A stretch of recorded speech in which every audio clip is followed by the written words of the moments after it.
This meeting is being recorded by the host. Bien. Bueno, buenas tardes. Dando comienzo a esta quinta reunión anual, mensual del Centro de Derecho que hacemos en colaboración junto con la publicación El Derecho. Y en esta reunión, aprovechando que se produce un aniversario que además ha dado lugar a la publicación de un número especial del derecho, donde se tratan las cuestiones vinculadas con los años del fallo Edmergian con Sofovich y el derecho de réplica, en el cual intervienen además de quienes van a hablar hoy, que son Rodolfo Barra, Alfonso Santiago y, perdón, se me está borrando la imagen. Y María Sofía Sagüez, no en ese orden. Va a hablar primero Barra, después María Sofía y último Alfonso Santiago, disculpen. Y además en ese número escribieron María Gabriela Ábalos, Palazzo, Vítolo, es decir, escribieron otras personas que no van a hablar hoy, pero que están presentes y seguramente alguna intervención escucharemos de ellos. Yo no voy a hablar nada sobre Edmergian con Sofovich, ni nada sobre Edmergian. Voy a hablar de lo que significa el abogado como generador de jurisprudencia. Porque en general en el amparo, sobre todo se ha notado, pero normalmente es el abogado insistente el que genera la jurisprudencia. Y acá se ve bien claro porque fracasó en el primer intento, Mejía con Neustadt, y triunfó en el segundo. Y eso me hizo acordar siempre a la imagen de Magallanes y de otros navegantes que buscaban pasar del Atlántico al Pacífico y llegar a su puerto de partida avanzando siempre hacia el sol, hacia el occidente. Y el abogado a veces para abrir camino de jurisprudencia le pasa como a ellos, que se encontraban con falsas entradas al Pacífico, hasta que al final, después de mucha insistencia, dolor y dificultades, encontraron el paso más allá de la Tierra de Fuego, el estrecho que les permitió empezar la circunvalación del mundo y tal vez el primer paso hacia lo que es la globalización. Y ese rol del abogado como generador de jurisprudencia se parece un poco a una aventura, es un acto de riesgo, es un acto de atrevimiento, es un acto muchas veces no bienvenido por la costumbre jurisprudencial, pero es creativo y es así como avanza el derecho, por la proposición que ha hecho el abogado del caso. Es muy común que esto ocurra y el abogado es como una especie de soldado desconocido, porque después no se le levantan monumentos. Yo he dicho, hay monumentos por ahí a personas que han muerto en batallas, etcétera, o que han combatido pequeños combates. Y no hay ningún monumento a abogados que han dado grandes pasos adelante en los derechos y en generar derechos, en ampliar los derechos, en forzar las garantías, en afirmar las instituciones. Somos desmemoriados respecto de los abogados, no son muchos los abogados que han dado nombre a una calle. Bueno, con esto cierro y dejo ya la voz de los que intervienen normalmente el trabajo sobre este avance que fue el derecho de réplica. Yo recuerdo que había un proyecto de ley en esa época en el Congreso que no se había tratado, de un diputado más solo, que era un diputado radical. Y nunca tratando de reglamentar el derecho de réplica, que nunca avanzó. Fue la jurisprudencia la que lo hizo, pero no solo fue la jurisprudencia, fueron los abogados. Es decir, esto es lo que quería hoy resaltar. Muchas gracias y los dejo en uso de la palabra según el orden establecido. Y según Sofía vaya asignando digamos, los turnos. Así que empezamos con Rodolfo Barra. Muy bien, ya comienzo, ¿me escuchan? ¿Me están escuchando? Sí, te escuchamos. Sí.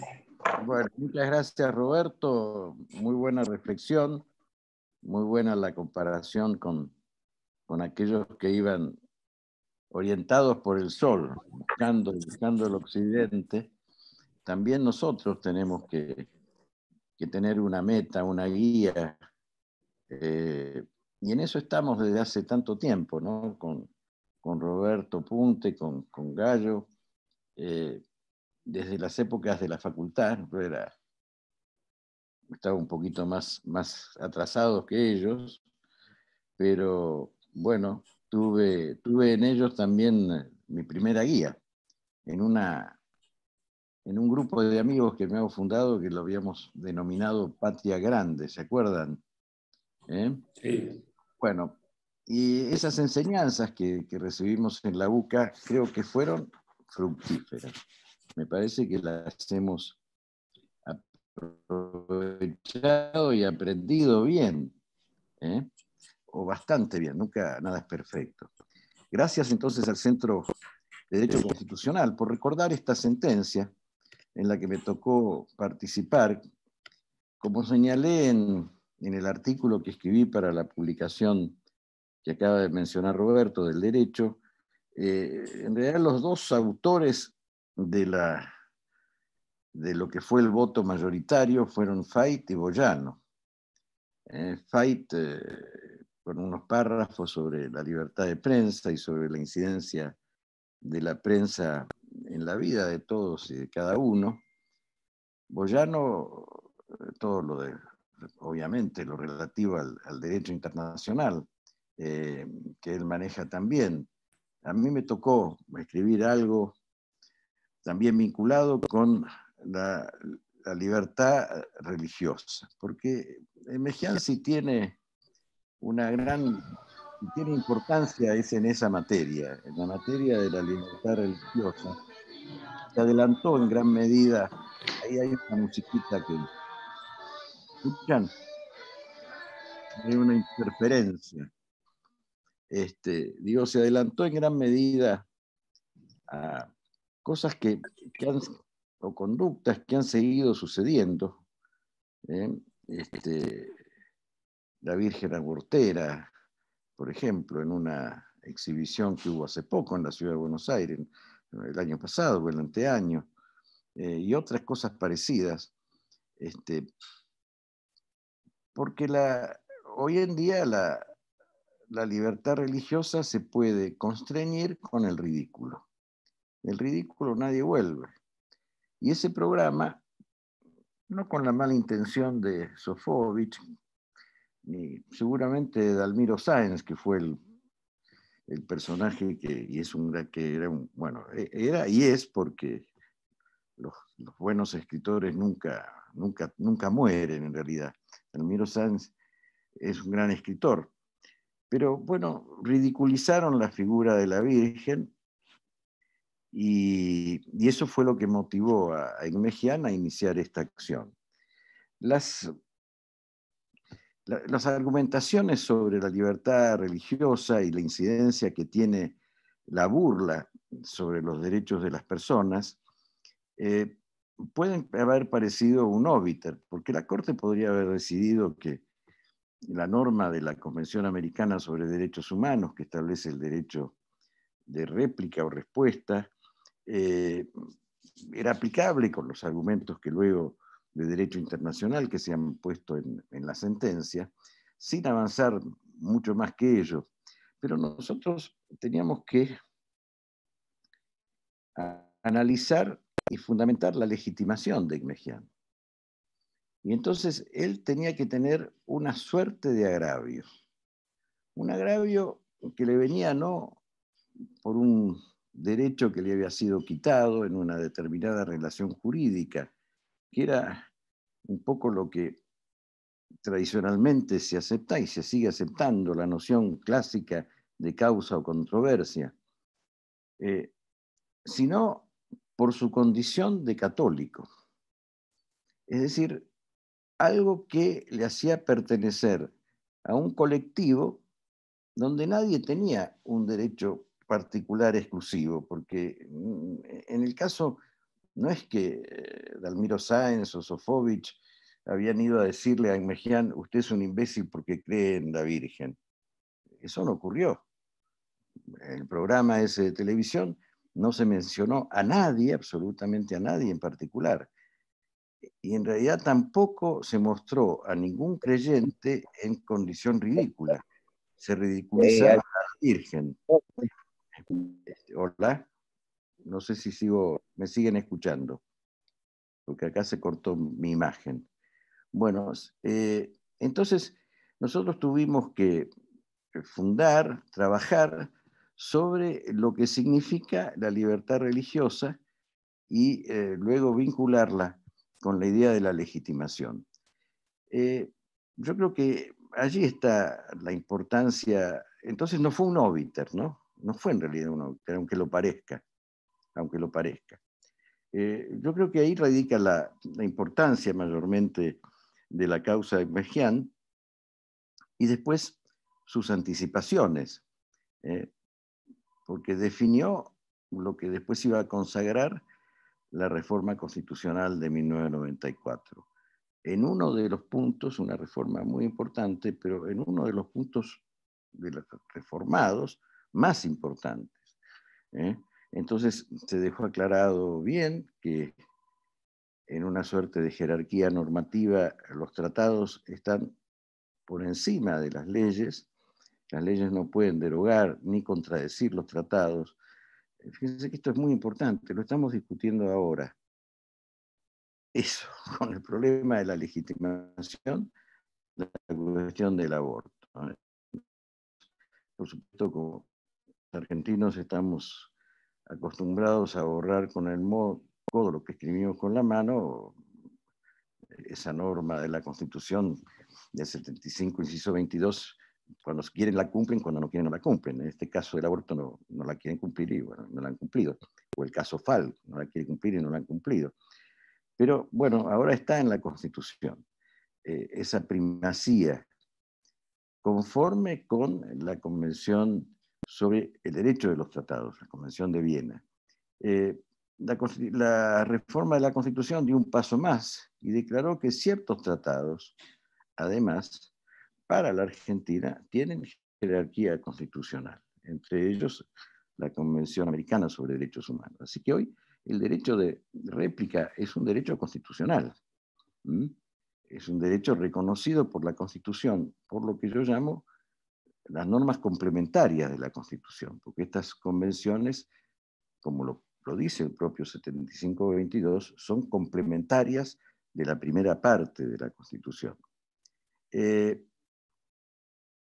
También hubo una anticipación en Agmejian a lo que la reforma luego consagró en el artículo 43, si no me estoy equivocando de número, creo que no, en materia de los derechos de incidencia colectiva. Evidentemente, la legitimación de Agmejian, y de alguna manera la Corte lo dice allí expresamente, está basada en esa suerte de representación, digamos, promiscua, que en este caso un afectado puede tener con respecto a todos los miembros del colectivo, es decir, de aquellos que se encuentran en una misma situación pasiva susceptible de agravio.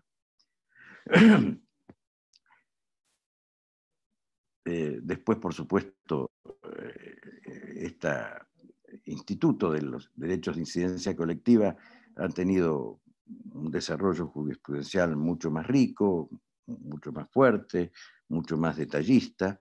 Agmejian lo hizo más que anunciarlo, justificar que ahí el actor tenía una representación de toda esa gente que, sin tener por ahí las herramientas, los instrumentos que el doctor Agmejian tenía, también pudieron, al ver ese programa, sentirse afectados en sus convicciones más profundas. Ustedes piensan lo que significa la figura de la Virgen para un católico, y pudieron sentirse agraviados, ridiculizados, humillados. Esta creo que es la importancia de este fallo, un fallo que tocó temas de valores tan importantes y que mostró a una corte que se dividió, porque hubo disidencias, no en nuevos y viejos o nuevos y antiguos, como después el relato impuso, incluso se lo impuso a los que no debería habérseles impuesto, a los que con inteligencia tendrían que haberlo contestado, porque nos han engañado a todos con esta cuestión de la corte adicta, la mayoría y la minoría permanente, cosa que nunca fue cierto. Y empezó a ser cierto hacia el final de la década del 90, empezó a notarse, pero siempre en cuestiones de valores. Empezó allí a destacarse una corte más tradicional en su concepción de los valores y otra progresista, que luego se consolidó ya en los primeros años del 2000, a partir de ese juicio político monstruoso que hicieron, bueno, que fue demoliendo cada una de las doctrinas que la Corte anterior había desarrollado. Recuerden ustedes en materia de tenencia de drogas, el tema de la homosexualidad, el tema del aborto. Comparen ustedes Portal de Belén con FAL. Es el día y la noche.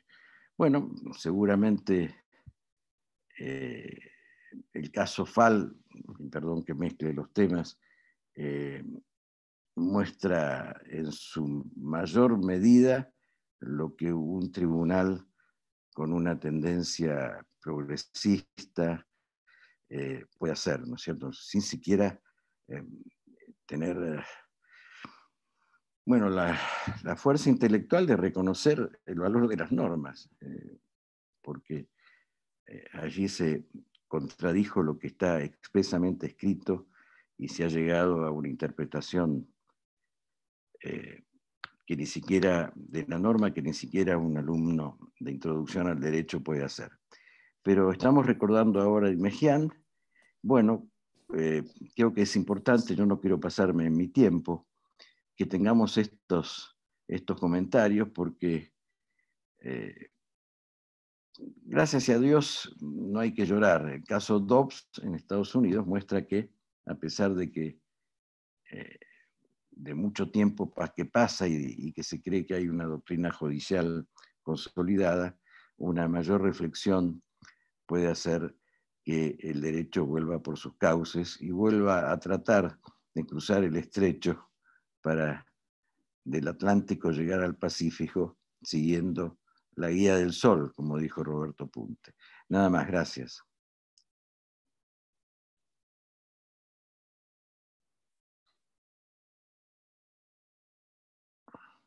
Alguien tiene que seguir.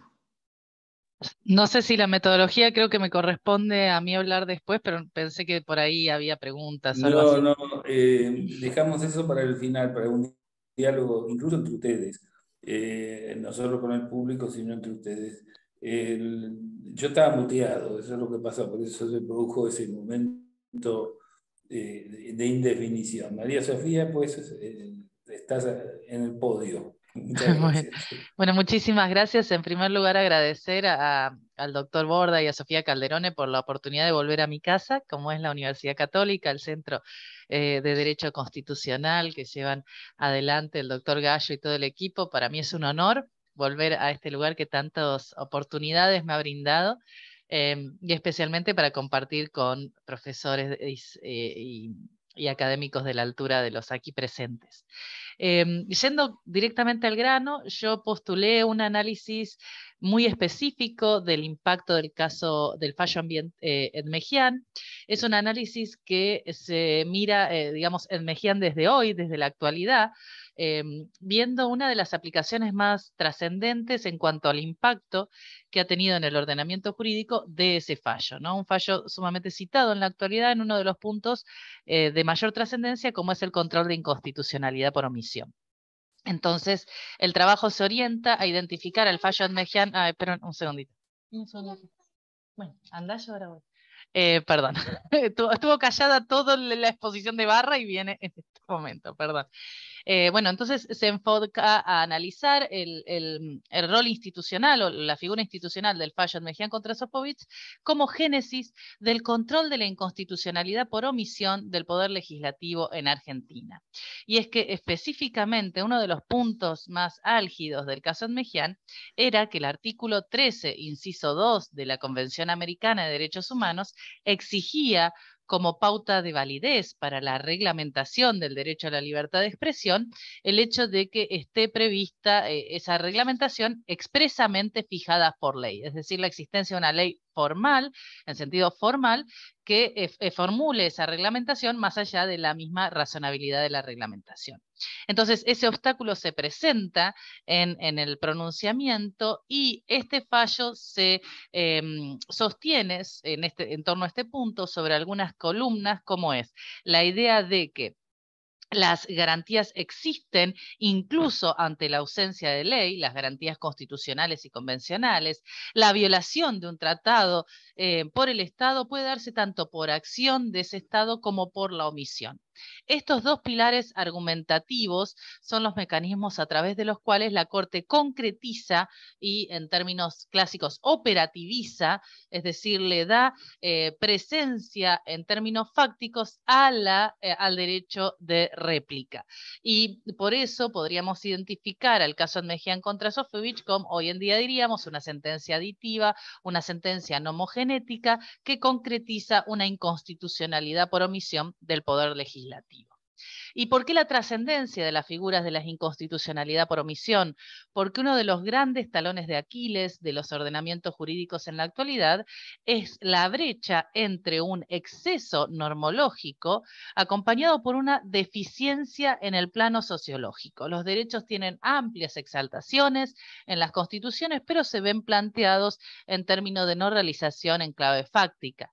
Esto puede deberse a múltiples factores, incluso autopismo constitucional, etcétera, a faltas de test de factibilidad. Hay muchas doctrinas en torno al punto, pero a mí lo que me importaba concentrarme es cuál era la respuesta jurisdiccional y cómo Edmejian era un ejemplo de respuesta jurisdiccional frente a la omisión del cumplimiento de mandatos constitucionales o convencionales por omisiones justamente del Poder Legislativo. Y aquí van a contribuir con esta concepción dos preceptos fundamentales. El primero es la noción de fuerza normativa de la Constitución, que se aplica cuando se trata de mandatos que estén incluidos en el bloque de constitucionalidad. La idea de que la Constitución no es una hoja de papel, no es solamente una expresión de deseos, no es una hoja de papel, como decía Lasalle, sino que es norma y en cuanto norma obliga. Citamos en ese sentido a Conrad Gess, citamos en ese sentido dentro de la doctrina argentina a Vidar Campos. Entonces la Constitución es norma, en cuanto norma obliga, tiene predicamento de virtualidad y por lo tanto deben existir garantías necesarias para garantizar justamente, para concretizar el carácter normativo de la Constitución. El otro fundamento en torno a la inconvencionalidad por omisión es el artículo 2 de la Convención Americana, que establece que los estados deben adoptar medidas legislativas o de otro carácter para concretizar los mandatos convencionales. Y justamente en ese otro carácter aparece la figura de los tribunales administrativos, aparece la figura del juez como un órgano destinado a generar el aparato, el andamiaje, las muletas necesarias para que un mandato convencional sea aplicado. Y finalmente, una nueva dimensión de la idea de frenos y contrapesos, división de funciones. Sabemos que en la división de funciones hay fuerzas centrífugas, fuerzas que separan. Fíjense en su principio de distribución, el teorema de especificidad de la competencia del órgano, justamente explicado de manera muy solvente por el doctor Enmejian en su ámbito académico, el principio de corrección funcional. Por otro lado, hay fuerzas centrípetas, fuerzas que permiten la articulación, la coordinación entre los poderes del Estado. Sobre todo el principio de colaboración institucional. Hoy en día lo vemos en la Corte como el principio de colaboración sin interferencias, el principio de equilibrio. Entonces, a partir de ahí, en base a la idea de fuerza normativa del artículo 2 de la Convención Americana y de una articulación funcional de los principios que actúan como fuerzas centrípetas en el sistema de división de funciones o de frenos y contrapesos, tenemos la necesidad de controlar cuando la Constitución se viola, no solo por acción, sino por omisión. Y aquí aparecen en el derecho comparado una gran cantidad de garantías que parten de 4 elementos fundamentales. En primero, la exigencia de un mandato concreto. El segundo, la exigencia de un tiempo que va a ir variando de acuerdo a la naturaleza del derecho o si la Constitución lo prevé. La Corte Argentina habla de inamovilismo, que llega a abarcar 20 años, más de varias décadas. La idea de la necesidad de intermediación legislativa, es decir, cuanto más es necesaria la intermediación legislativa, los efectos del control son unos. En este caso, en Enmejian no era imprescindible la intermediación legislativa porque era simple de concretizar el derecho a réplica.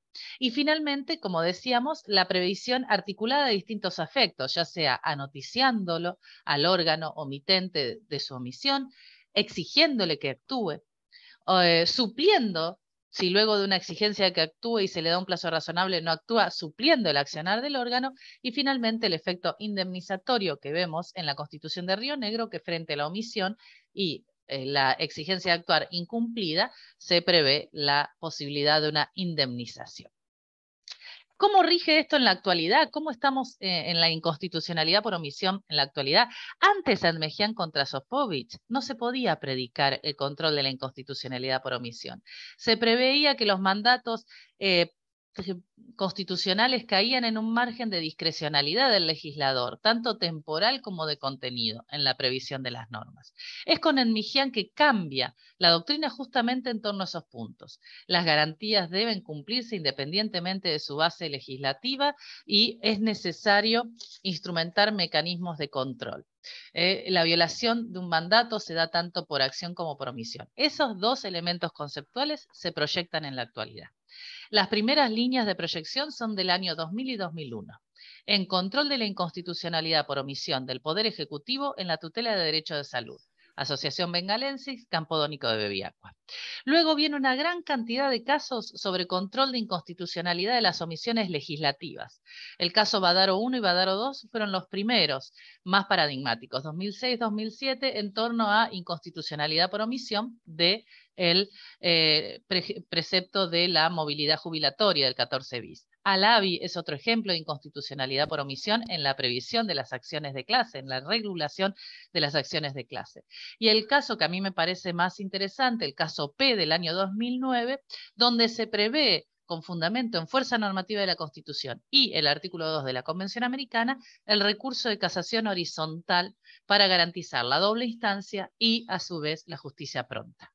Un caso muy interesante es Sisti, donde se procuraba la inconstitucionalidad por omisión del deber de actualizar del número de diputados de acuerdo al censo, donde la Corte dijo, cuidado que esta Corte no se puede convertir en un espacio de deliberación de los distintos agentes políticos. Es decir, hay un coto a la inconstitucionalidad por omisión, pero el caso se consideró de incompetencia de la Corte.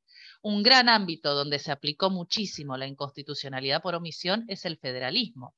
Lo vemos en la omisión de transferencias de potestades de la nación a la cava. Ahí tenemos Corrales como germen de este control y después tenemos Bazán, el gobierno de Ciudad de Buenos Aires, como líderes en este tema. La Corte nuevamente habla de inamovilismo y décadas de omisión en la transferencia. Otro aspecto donde también se planteó inconstitucionalidad por omisión es en materia de coparticipación. Santa Fe y San Luis del 2015, replicadas en muchas causas, donde la Corte incentiva y exige a la... un segundito. Ahí voy, mi amor, ahí voy. Exige al Estado Nacional y a las provincias que actúen en miras a dictar la ley de coparticipación y establece posteriormente que es el Estado Nacional el que deba asumir el liderazgo. Fíjense la complejidad del fenómeno que está exhortando el Poder Judicial.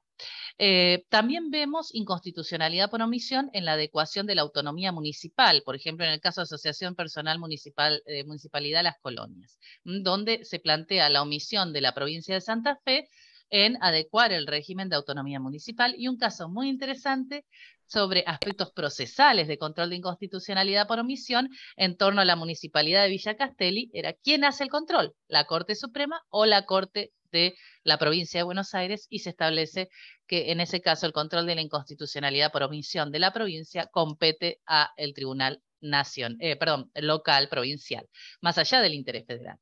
Pero esto es muy interesante desde el punto de vista procesal.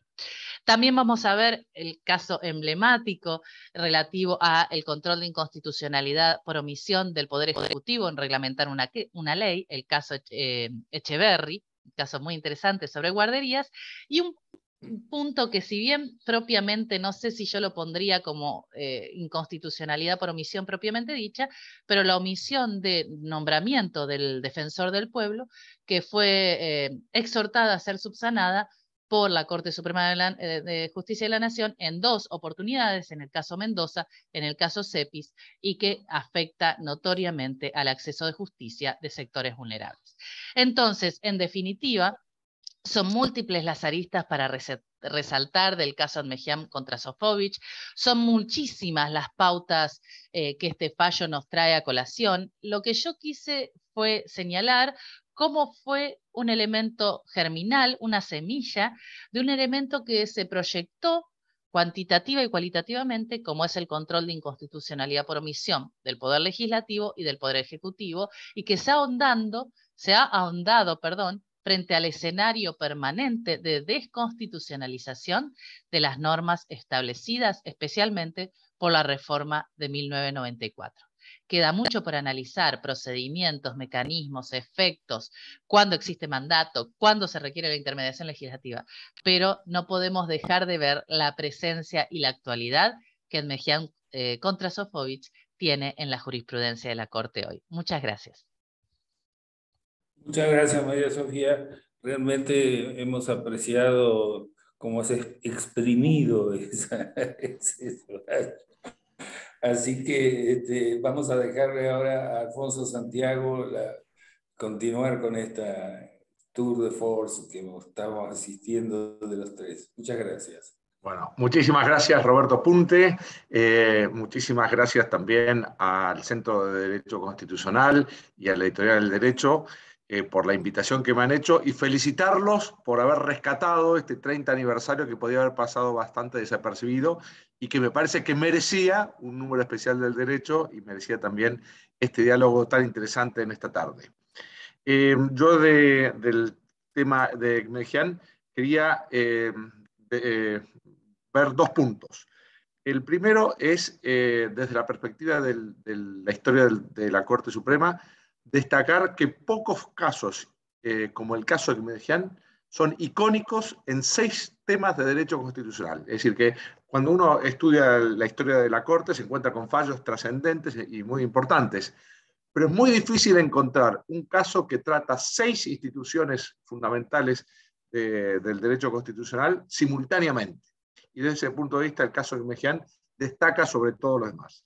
Indudablemente es un caso de amparo colectivo. El primer tema, recoger ese amparo que estaba desde CIRICOT y desde la ley de amparos como protección de derechos individuales, pero no estaba esta protección de los derechos, diríamos hoy, de incidencia colectiva, y el amparo colectivo surge jurisprudencialmente a partir del caso de Admejian, como bien lo puso de manifiesto uno de los primeros artículos que comentan este trabajo, que es el de Quiroga Lavie. Ha nacido el amparo colectivo.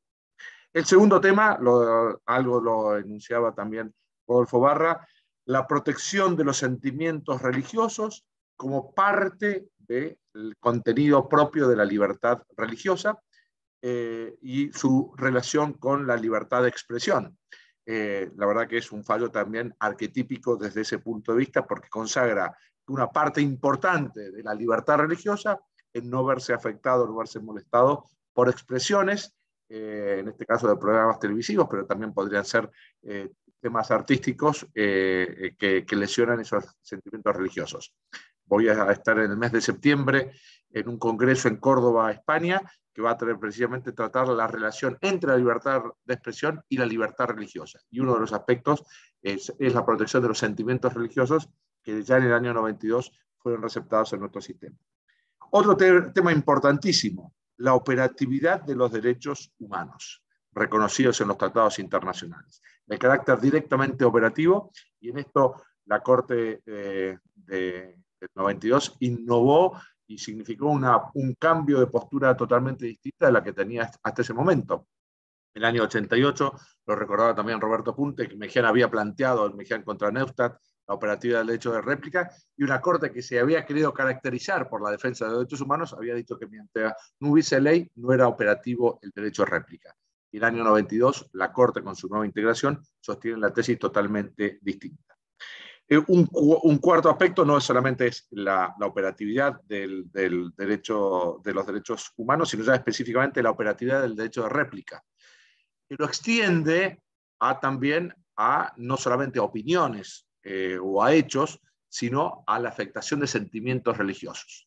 Después vamos a ver que la evolución jurisprudencial que va a tener la Corte va a ir reduciendo el derecho a réplica y no va a llegar a este tipo de cuestiones de sentimientos religiosos, sino que va a estar más bien referidas a hechos o opiniones, pero no va a afectar al tema específicamente de sentimientos religiosos que va a tener otro tipo de protección. Finalmente, en el quinto lugar, esta idea de la primacía del derecho internacional sobre las normas locales, una gran innovación, porque hasta ese momento tratados y leyes, la Corte decía que estaban en un mismo rango normativo, por lo tanto el tratado posterior derogaba a la ley anterior y la ley posterior derogaba a la ley anterior. Y la Corte va a decir que hay una primacía del derecho internacional sobre el derecho interno. Un año después, en Fibraca, va a aclarar que va a decir salvados los principios de derecho público establecidos en la Constitución por el principio del artículo 27, pero acá en el Mejián se proclama una supremacía general del derecho internacional sobre el derecho internacional, con un argumento que no me termina de convencer mucho, porque habla de que se trata de un acto complejo federal, y entonces si el Congreso para una ley posterior derogara un tratado, estaría, diríamos, metiéndose o invadiendo competencias propias del Poder Ejecutivo que firma los tratados. ¿Por qué no me parece bueno ese argumento? Porque tanto la ley como el tratado son actos complejos federales, es decir, en los dos hay intervención de los dos poderes. Por lo tanto, desde ese punto de vista, no me parece bastante fundado la postura.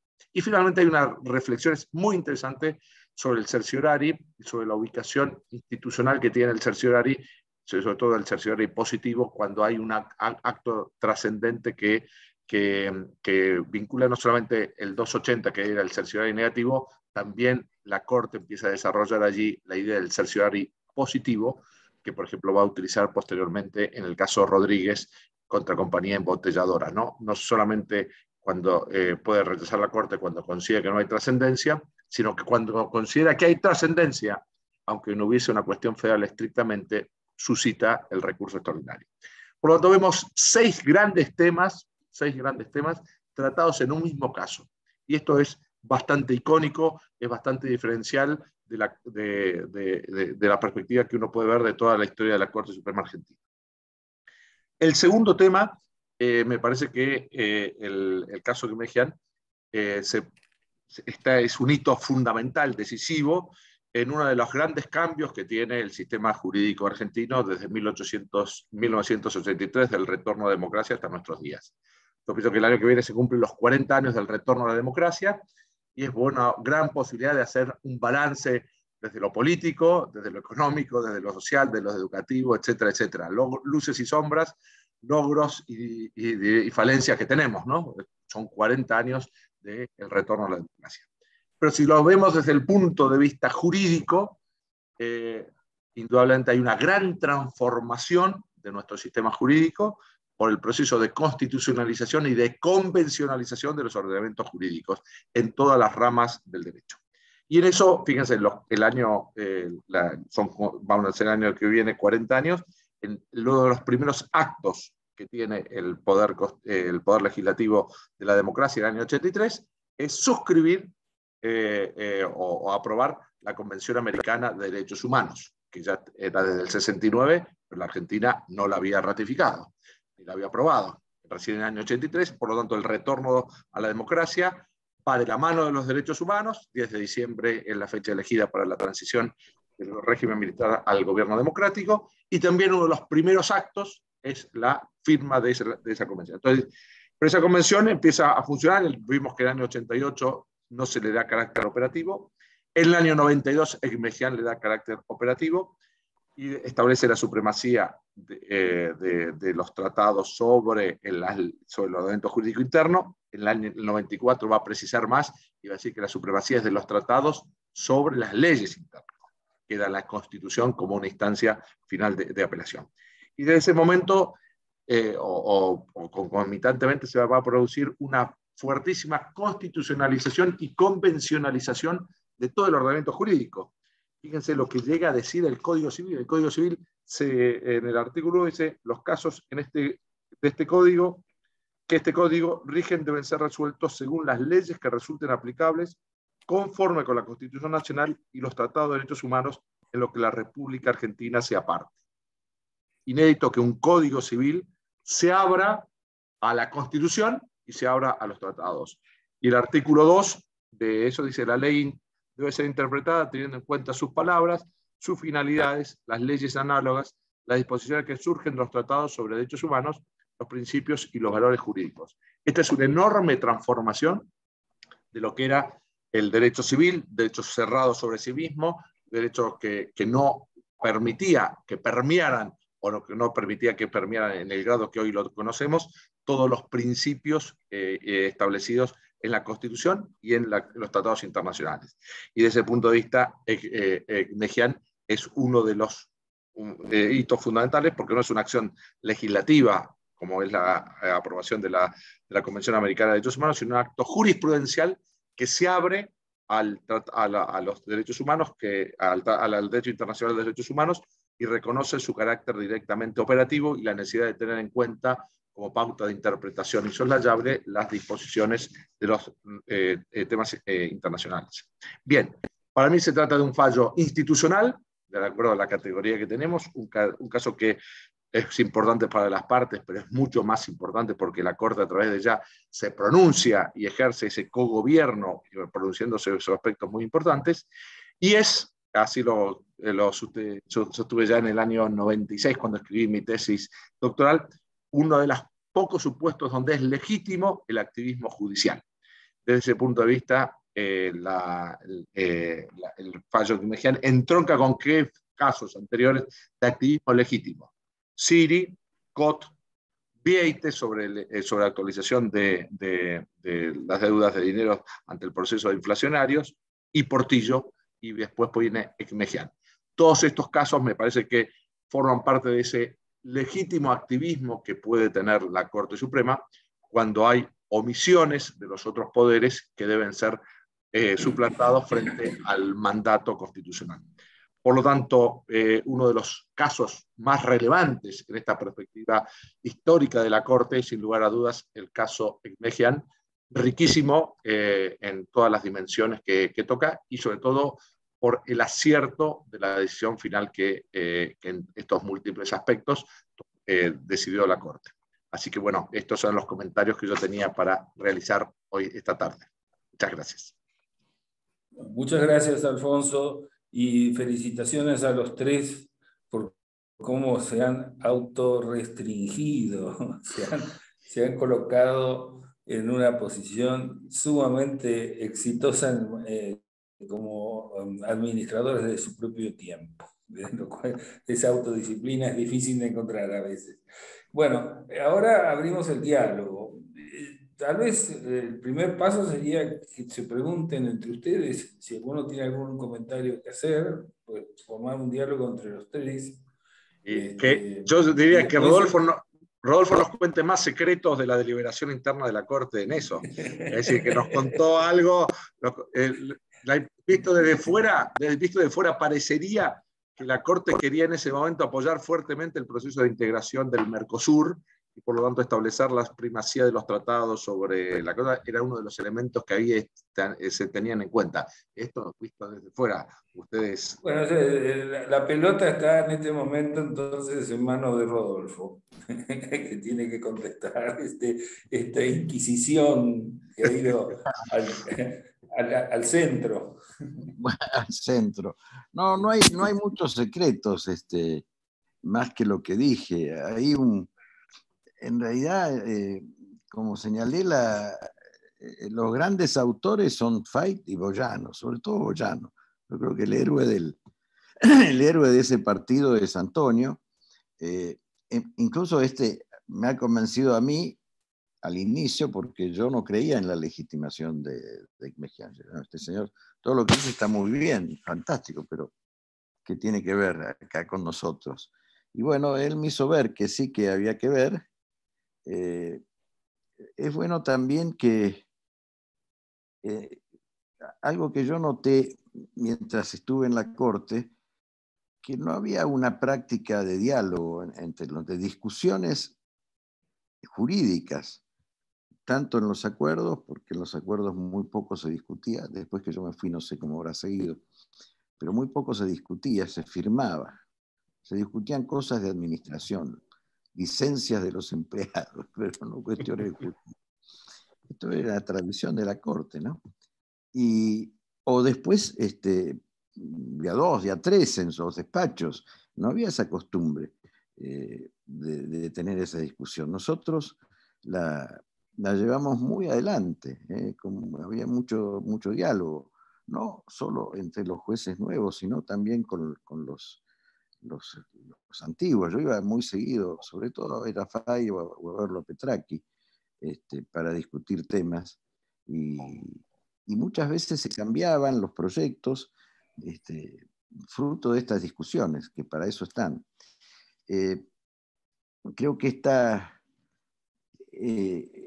esto es más que nada el secreto que puedo contar, que no es ningún secreto. Pregunta, visto de fuera, no hacía falta decir que los tratados son superiores a las leyes para resolver el caso, porque no había ninguna ley que estaba en contra, pero en contra por otro. Pero ahí lo quisieron decir expresamente. Que lo regulaba. Claro, no había ninguna ley que lo regulaba. No había una ley que lo regulaba. Si ustedes decían el tratado es directamente operativo, resolvieron el caso exactamente igual. Pero dijeron que esta supremacía de los tratados sobre las disposiciones. ¿Eso por qué lo dijeron? Tiene importancia el fundamento en la Convención de Viena. Sí. Yo creo que un punto muy importante, iba a decir el más importante, no, un punto muy importante es la aplicación de la Convención de Viena. Eso, por supuesto, todo eso es obvio que es de Boyano, que era el pero por eso, pero no necesitaban decirlo. Es decir, es un óbiter. Es decir, que lo podría, alcanzaba con decir que los derechos consagrados en el tratado, que forma parte, era operativo. Pero quisieron decir, ¿por qué quisieron decir? ¿Por qué agregaron esta cosa que es tal vez lo más relevante de la supremacía de todo el tratado? Estaba en digamos, en el marco general, pero no especialmente la cuestión de, como vos dijiste, del Mercosur, que después en otro fallo, me parece que Cocha se aplica expresamente las ideas del Mercosur. Pero, digamos, no se buscó, Hermegián no buscó especialmente eso. Bien. Bueno, creo que ha sido una buena respuesta. Sofía, María Sofía, ¿querés hacer algún comentario a tus compañeros hoy de tablado? Bueno, la verdad es que sí, es realmente un honor estar aquí. No me atrevo o sea, es muy impresionante estar escuchándolo al doctor Barra comentando el fallo y comentando estas cuestiones. Más allá de que uno pueda ser funcionaria del tribunal, siempre es muy interesante escucharlo de primera línea. Quizá la pregunta era si se había ponderado la posibilidad de la aplicación del control de inconstitucionalidad por omisión en el marco no constitucional, sino convencional, y la problemática que esas cláusulas, que esa doctrina podía traer en el campo, por ejemplo, del 14 bis. Si en el momento en que se dictó en Mejián se ponderaba un escenario similar a Badar, etcétera, incluso con la flexibilización de la legitimación activa, ¿no? Hoy en día en la Corte hay una causa muy interesante que es Defensor del Pueblo, donde el defensor procura con efectos expansivos el control de inconstitucionalidad por omisión en las movilidades jubilatorias, ¿no? Y se analiza entonces la posibilidad de iniciar ese tipo de procesos en clave colectiva, ¿no? Cuando lo que se omite es el dictado de una ley o la actualización de una ley. Y es una causa que genera gran desafíos, al punto tal que está desde el año 2009 y todavía no ha sido dictada, ¿no? Entonces, como detalle. Entonces, bueno, preguntar si cuando se adoptó ese criterio de concretización o operatividad de las normas convencionales, incluso cuando se preveía el dictado de una ley que no existiera, si se había pensado que eso podía llegar a trasladarse a cláusulas sociales de la Constitución orgánica. No, por lo menos frente a mí no se discutió eso. Nosotros lo que pensamos es que la convención era en ese punto, era directamente operativa, porque podía ser directamente operativa, ¿sí? Porque no necesitaba de una especial regulación. Y lo que señala la sentencia es la obligación de cualquiera de los tres poderes del Estado de aplicar el compromiso internacional, el compromiso que tiene la Argentina con la comunidad internacional a través del tratado.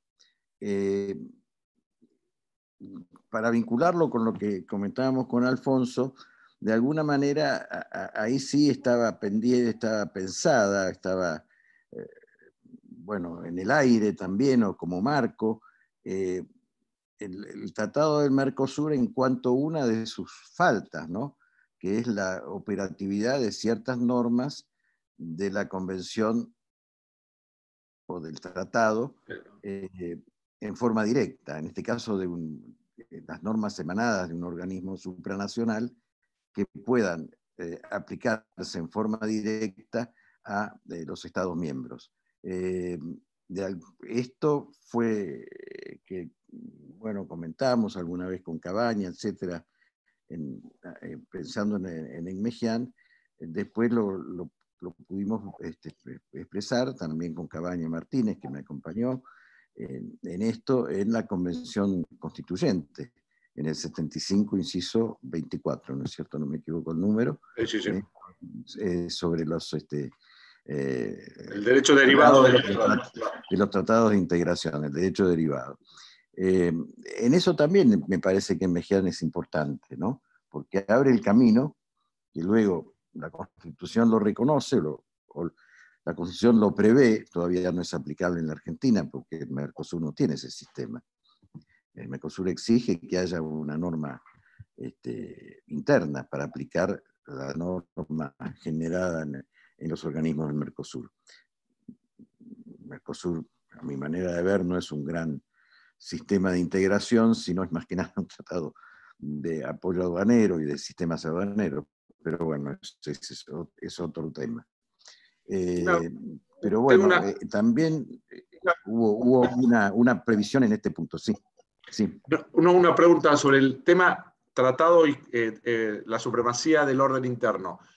Cuando preveían o se dan cuenta del conflicto que estaban generando entre tratados y constitución, querían ir tan lejos diciendo que los tratados eran superiores a la propia constitución. En Fibraca después van, un año después, Fibraca es julio del 93, un año después.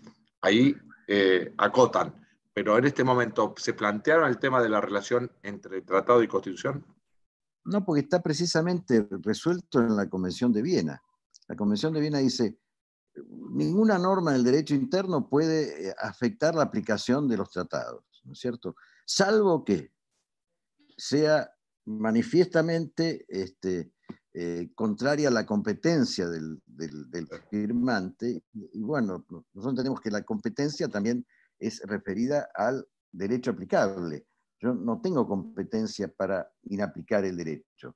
cuando el artículo 27 de la Constitución me está exigiendo un régimen de primacía a los principios de derecho público, no a las normas de derecho público, a los principios de derecho público de la Constitución. Lo ratifica en definitiva el 75-24, porque dice tratados de integración con naciones que sostengan el régimen democrático. Sí, sí. Entonces, por ejemplo, lo pongo como ejemplo de un principio de derecho público, ¿no? El problema no viene tanto con integración. La libertad religiosa es otro. ¿Cómo?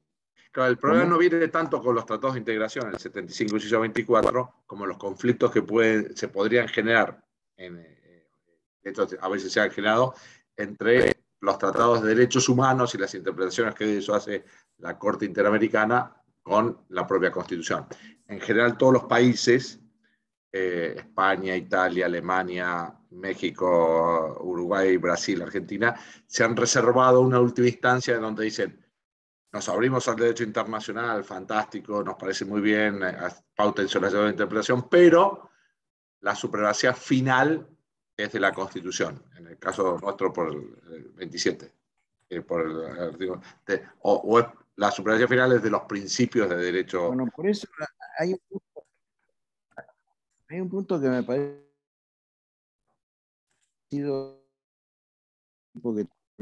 debidamente profundizado, que es este plus, ¿no?, que hace el 75, inciso 22, sobre los tratados con jerarquía constitucional, que es un derecho complementario. Entonces, es complementario de la Constitución, la perfecciona, pero no la contradice.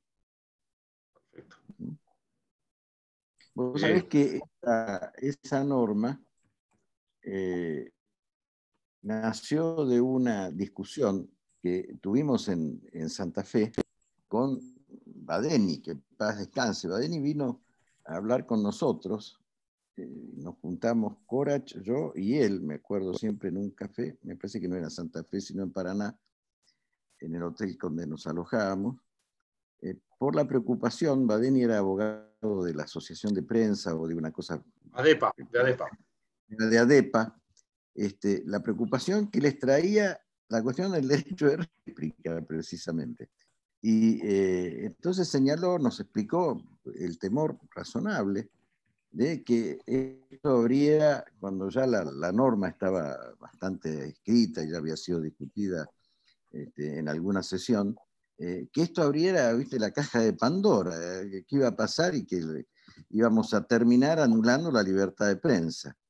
Y la frase no derogan y son complementarios es en gran medida de Badeni. Después la tomamos nosotros. Badeni no era convencional, por supuesto. La tomamos nosotros y la llevamos al recinto. Exactamente. Y en las condiciones de su vigencia tiene otra cosa, que es el tema de... Las condiciones de su vigencia tienen también su historia, porque la primera redacción, por ahí nos timaron, ¿no? La primera redacción era con la ley. Entonces la Convención de Derechos Humanos, ley tal número tal, Convención de los Derechos del Niño, ley número tal. Entonces, hablando con Pablo Cafiero, los dos éramos no me acuerdo cómo llamar, como redactores o relatores en el tema, y entonces, no, tenemos que sacar porque estas normas, él dijo, no podemos mencionar normas que eran muchas de ellas de la dictadura. Yo no me puse a revisar, pensé que sería cierto, pero no ninguna era de la dictadura. Pero lo que sí me pareció que el texto era pesadísimo.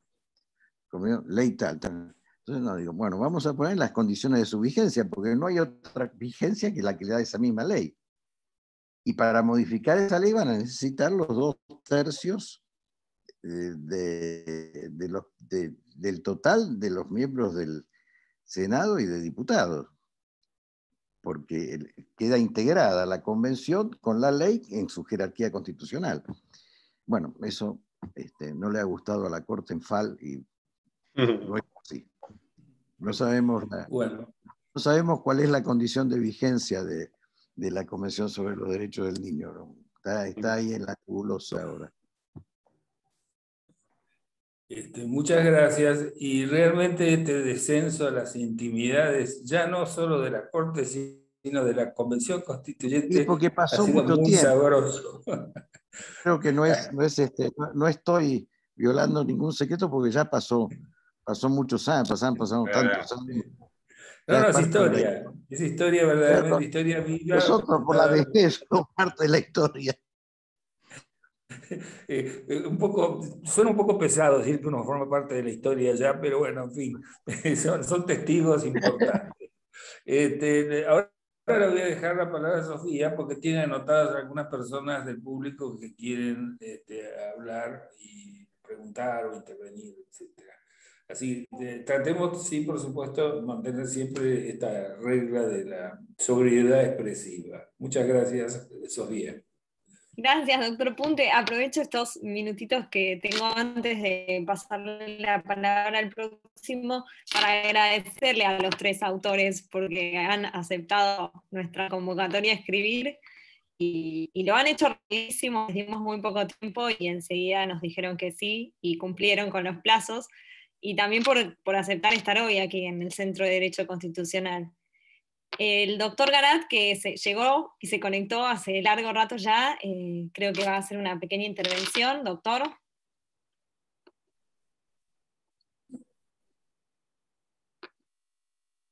Lo escuchamos. A ver si... Muchas gracias, doctora Calderone. Simplemente no quise intervenir cuando estaba hablando del doctor Punte para decir buenas noches porque me parecía que era interrumpir, pero realmente ha sido riquísimo este encuentro en nuestro Centro de Derecho Constitucional. Desde las reflexiones del doctor Punte acerca del rol del abogado como actor jurídico, no me gusta mucho la palabra operador, como actor de las relaciones jurídicas, hasta este extraordinario intercambio entre los expositores, que además de la riqueza de su apretada pero muy precisa exposición que los tres han coordinado en gran medida, bueno, tenemos mucho para reflexionar. Simplemente este agradecimiento, particularmente además a la Editorial del Derecho, por este modo en que podemos compartir con la Facultad y el Centro de Derecho Constitucional estos encuentros, y en este caso en particular por la feliz iniciativa que ha tenido. Y simplemente concluir en que se hilvana la reflexión del doctor Punte con el carácter anticipatorio que señaló el doctor Barra de Egmejian,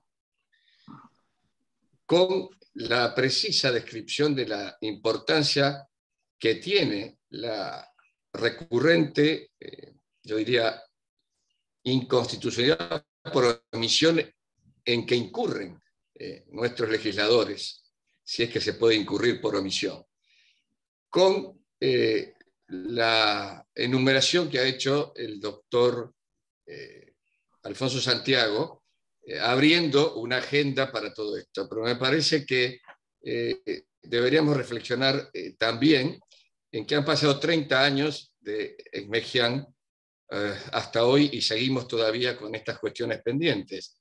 Pero además había pasado desde 1957 con la primera Constitución provincial que avanzó invocando el derecho de réplica a 8 provincias, el derecho público provincial en esto también se anticipó al 94, y lo debemos valorar muy especialmente. Así que bueno, agradecer todo esto y la oportunidad que nos den nuestro profesor emérito, el doctor Barra, la profesora, la doctora María Sagüez, y el académico director del Instituto de Derecho Constitucional, querido amigo Alfonso Santiago, para que este encuentro, bueno, nos permita esta conversación, que ahora sí, por favor, todavía tenemos unos minutos largos, podamos habilitar a todos los que con gran generosidad han permanecido en este encuentro. Gracias, doctor Garat.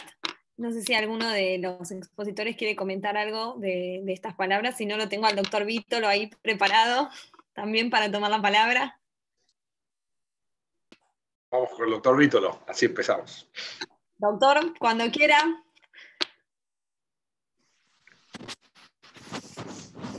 A ver, ahí te estoy mandando solicitud. Ahí va. A ver, ahí está. Sí. Bueno, no, buenísimas las intervenciones, las tres cada una con cosas muy ricas, desde distintas visiones y distintas miradas, desde un participante concreto que no solamente participó en la sentencia, sino que participó después en la concreción de la sentencia en el texto constitucional, a las dos visiones, tanto la de Sofía como la de Alfonso, que fueron realmente muy ricas. Yo quiero hacer 2 o 3 comentarios muy cortitos, no sé si tienen 2 horas y media para seguir conversando. No, muy cortita. La primera, que creo que el caso Ekmejian con Sofovich y toda la continuidad hasta la reforma marcan un aspecto muy interesante de la conformación constitucional, ¿no? Porque es el verdadero diálogo entre distintos actores que terminan la norma constitucional. O sea, la interpretación que planteó Miguel Ekmejian, como digo yo siempre, y ayer lo charlaba con otra profesora con quien integramos la cátedra, junto con él, la cátedra de él, un loco lindo que tenía dolor por la República y tenía una pasión por el sistema republicano y por el funcionamiento de la Constitución.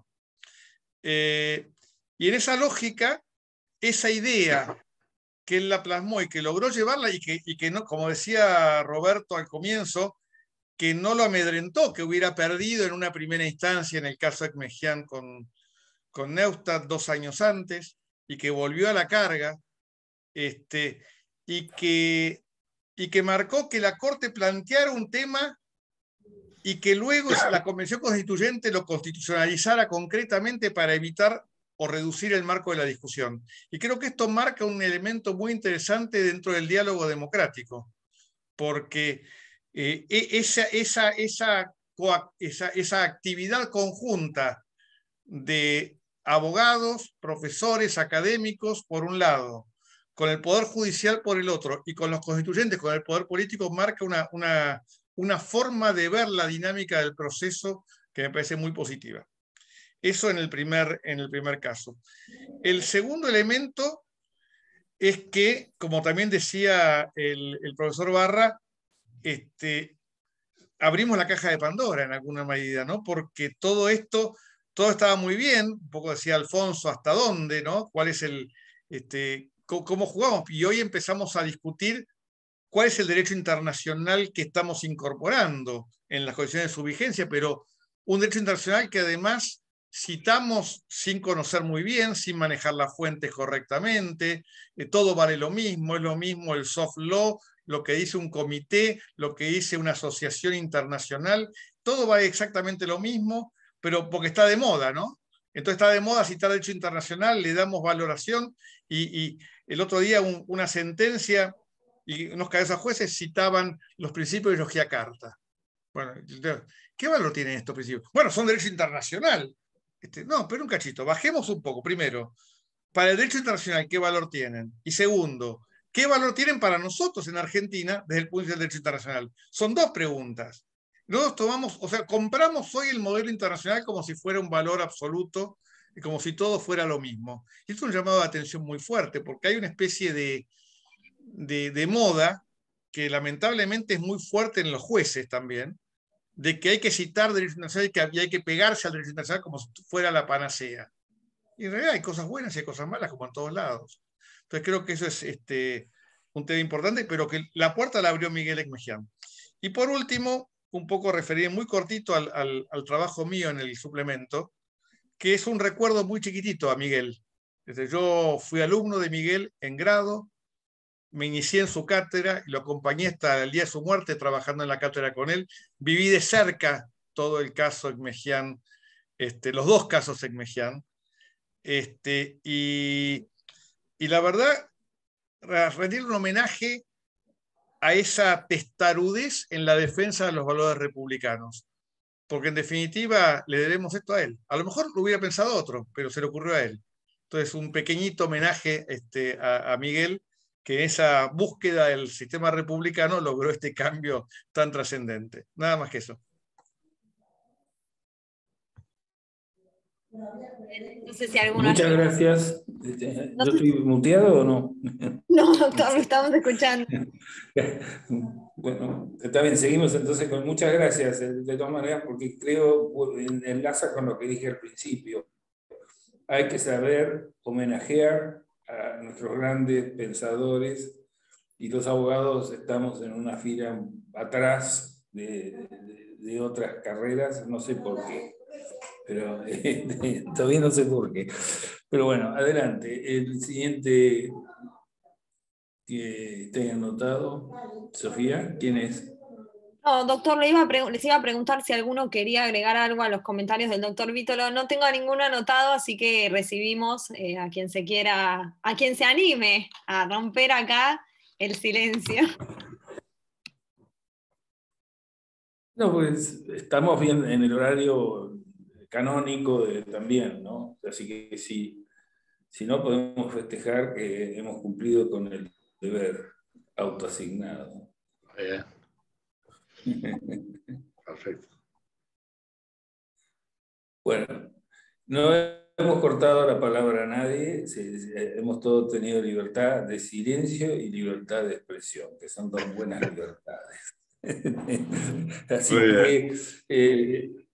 Así que muchas gracias a todos, y realmente nos llevamos un muy cálido recuerdo tanto de Miguel como de todas estas cosas que nos ha hecho pensar. Muchas gracias. Bueno, muchas gracias. Perdón, un homenaje también a todos los que han fallecido, porque de los firmantes de Mejián, creo que estamos sobreviviendo, Boyano, yo, en los de la mayoría. Sé que todos los demás de la mayoría fallecieron. Y creo que del resto de esa corte, no sé si Belucio, me parece que es el Belucio, Boyano y yo. Exactamente. Nadie más. Bueno, un homenaje. Se ve que los B son sobrevivientes. Belucio, Barra y Boyano. Los B tenemos más larga vida. La triple B. Entonces me permito un homenaje a mis compañeros de corte de aquella época. Perfecto, muy bien. Muchas gracias. Bueno, sin que se ofenda en esto, los queridos amigos Alfredo Santiago y María Sofía Sagüez, creo que corresponde un pequeño homenaje también al doctor Rodolfo Barra, no solo porque es nuestro profesor de mérito, sino por el coraje de aquella sentencia, por todo lo que trabajó en la convención denodadamente, ya no solo por estos equilibrios entre los derechos, sino particularmente, esto no tengo nunca la oportunidad de decirlo, por lo que denodadamente intentó para que se consagrara la defensa de la vida desde la concepción. Ya casi todo quiero hacer este homenaje acá en vida y en presencia al doctor Rodolfo Barra. Muchas gracias, Rodolfo, por esto. Muchas gracias. Soy producto de la UCA, al menos en lo positivo. Estamos muy orgullosos por eso. Hijo de la UCA. Gracias a todos. Gracias de nuevo, Alfonso y María Sofía. Gracias, Pablo. Y Roberto, gracias, Roberto. tu cierre. Alejandro Borda no ha querido hablar, pero... ¿Puedo hacer una pregunta, ya que lo tengo al doctor Barran y también a todos los que están aquí? Doctor Barra, ¿algunas palabras sobre Dobbs? Bueno, es muy importante Dobbs.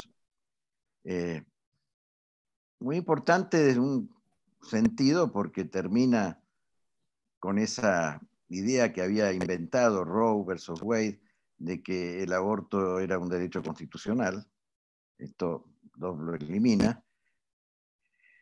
No es importante, más allá de eso, no es tan importante para nosotros porque en el sistema norteamericano, Dobbs lo que está diciendo es que cada estado, por su ley, puede regular como quiera el sistema del aborto. Nosotros estamos sosteniendo acá en la Argentina de que eso no es así, que precisamente por las convenciones internacionales que tienen jerarquía constitucional, la de Costa Rica y la de los derechos del niño, no puede haber una admisión del aborto, porque esas convenciones están reconociendo que el por nacer en cualquier momento de su desarrollo es un ser humano. Y ahí hay un problema de omisión, como la doctora Sagüez comentaba, porque el no protegerlo es una omisión. el permitir, incluso explícitamente, el que se quite la vida a un ser humano es una contradicción absoluta con estas convenciones. Espero que en la Argentina pase lo mismo que en Estados Unidos y que una nueva sentencia de la Corte termine con esta equivocada, a mi manera de ver, respetuosamente lo digo, decisión de la Corte en falta. Gracias, doctor. Muy bien. Hasta luego, entonces. Hasta luego. Hasta luego. Bueno, Gracias de nuevo a todos. Gracias, Buenas doctor Gallo y doctor noches y Punte. gracias a Adiós. todos. Bueno, gracias. Hasta luego. Gracias. Muchas gracias. Muchas gracias. Muchas gracias por la oportunidad. Es muy lindo volver a casa. Gracias, Sofía.